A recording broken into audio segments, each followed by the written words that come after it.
Doctor Babasaheb Ambedkar यांच्याबद्दल केंद्रीय गृहमंत्री अमित शहा यांनी केलेल्या वादग्रस्त विधानाबद्दल सांगलीत आज आंबेडकरी विचारांच्या कार्यकर्त्यांनी तीव्र निदर्शनं व घोषणाबाजी करत अमित शहा यांचा निषेध नोंदवला।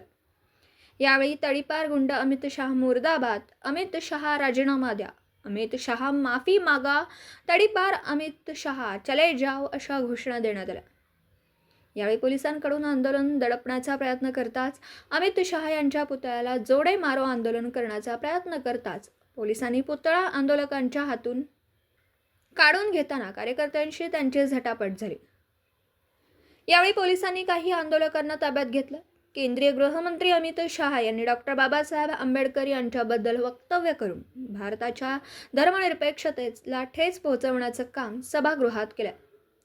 अशा गृहमंत्र्यांच्या हकालपट्टी करण्याची मागणी भीम आर्मीच्या कार्यकर्त्यांनी मिरजेत केली।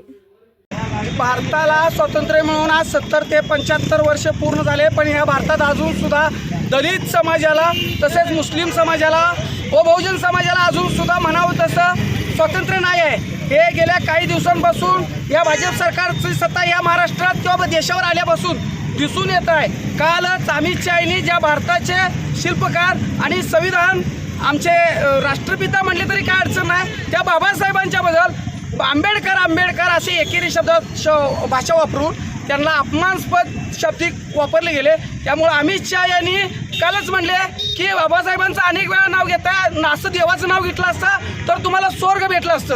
अहो अमित शहा साहेब, तुम्ही खरंच स्वर्गात आहात आणि त्या बाबासाहेबांच्या संविधानामुळे स्वर्गात आहात।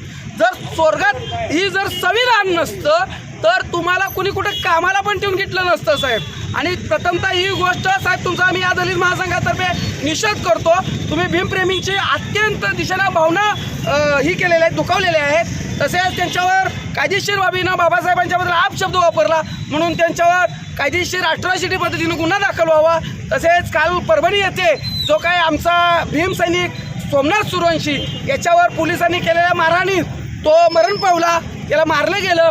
त्यांच्यावर त्या जिल्हा पोलीस प्रमुखासह सर्वांच्यावर अट्रॉसिटीसह मृत्यूस कारणीभूत म्हणून गुन्हा नोंद करण्यात यावा। काय केलं तुम्ही? आज आम्ही या ठिकाणाला झालेल्या दोन्ही घटनेचा निषेध करण्यासाठी पुतळा घेऊन आलो होतो। पुतळ्यासह आम्ही या ठिकाणाला निदर्शनं करत होतो, पण पोलिसांनी आमचं हे आंदोलन हाणून पाडलेलं आहे। आमचा पुतळा काढून घेण्याचा प्रयत्न करत होते आणि कार्यकर्ते घेऊन पळून गेले, पण पोलिसांनी तो काढून घेऊन आमच्याकडनं घेतलेला आहे।